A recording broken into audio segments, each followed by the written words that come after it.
अगली सुबह साहिल के साथ चलता चलता वो कहाँ तक पहुँचा, एक छोटी सी हिल थी, पहाड़ी थी, वहाँ पे पहुँचा और इसने देखा कि जज़ीरा जो है, जो आइलैंड है, वो पूरा ही क्या है, वीरान है। जैसे कोई जेल में होता है विदाउट फ्रेंड, यानी कोई भी नहीं था वहाँ पे सिवाय जंगली जानवरों के। ठीक है।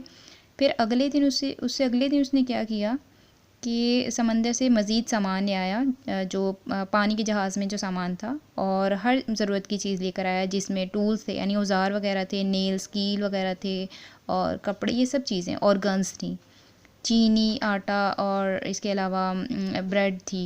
ये सब जो है वो वहाँ से ले आया था। और कुछ वुडन बॉक्सेस में, यानी जो लकड़ी के बॉक्स थे, उनमें गोल्ड के और सिल्वर के कॉइन्स भी थे, यानी सोने के और चांदी के सिक्के थे जो वो ले आया था, और वो सूरज की रोशनी में चमक रहे थे। फिर उसने खुद से कहा कि ये मेरे किस काम के, हर एक को तुम्हारी ज़रूरत है, लेकिन मेरे किस काम के। ज़ाहिर है वो जिस जगह था, यानी जज़ीरे पर, वहाँ पर कोई भी नहीं था, तो उसने खुद से इस तरह का सवाल किया।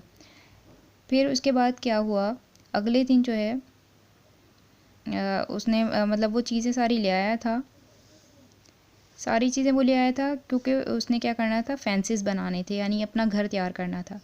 अच्छा, फिर क्या हुआ, जब वो वापस पहुंचा जज़ीरे पर, तो उसने नोट किया कि जो आसमान है वो ब्लैक हो रहा है दोबारा से, यानी क्लाउड्स वगैरह आ रहे हैं, बादल आ रहे हैं, और बारिश होने के इम्कानात थे।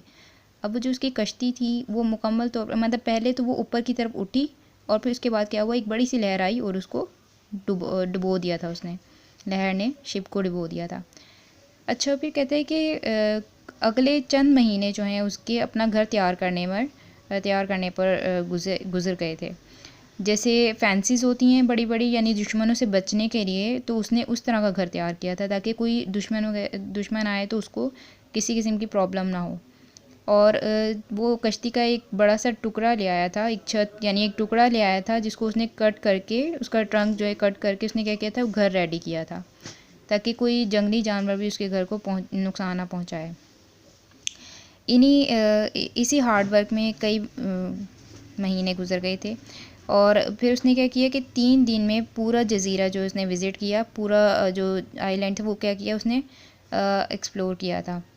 3 दिन के सफ़र के बाद उसने एक बहुत ही खूबसूरत वादी उसको मिली, कहाँ पर, दूसरी साइड पर, जज़ीरे के दूसरी साइड पर उसको एक बहुत ही प्यारी वादी मिली थी, जहाँ पे क्या थे, वाइल्ड ग्रेप्स थे। ग्रेप्स कौन से, यानी जो जंगली नहीं होते, जो मतलब जंगल में लगते हैं, वाइल्ड ग्रेप्स थे, और लाइम्स थे, यानी लीमू वगैरह थे वहाँ पे, वो जिन्हें बहुत ज़्यादा तादाद में अपने घर ले आया था।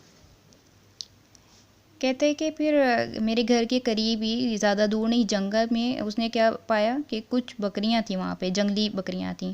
कहते हैं कि मैं उनको शूट करने ही वाला था, लेकिन एक बेबी गोट थी, वो मेरे पाँव पर आकर मुझसे मतलब निपकने लगी।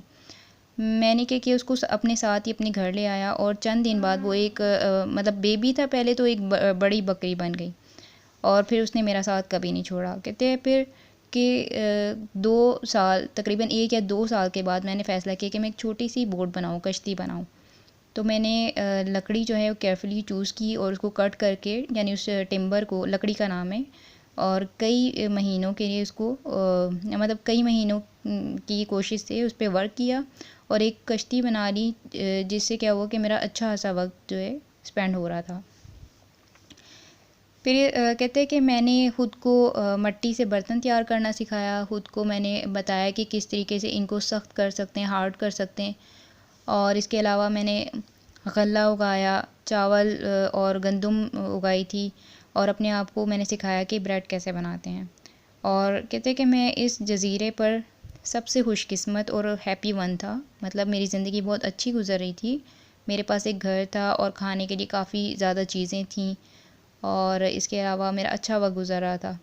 एक दफ़ा क्या हुआ कि समंदर के साहिल पर वो कुछ तो सोचता हुआ जा रहा था, तो कहते हैं कि मैंने अचानक से देखा, मतलब मेरी नज़र नीचे पड़ी, तो मैंने देखा कि मेरे पाँव के आगे किसी के पाँव के निशान थे, और इसी पर ये कहानी ख़त्म होती है। मतलब उसने काफ़ी स्ट्रगल के बाद एक घर बनाया अच्छा सा रहने के लिए, जहाँ पे खाना भी वाफिर मकदार में था। उसने अपने आप को काफ़ी कुछ टीच किया, खुद को काफ़ी टीच किया उसने।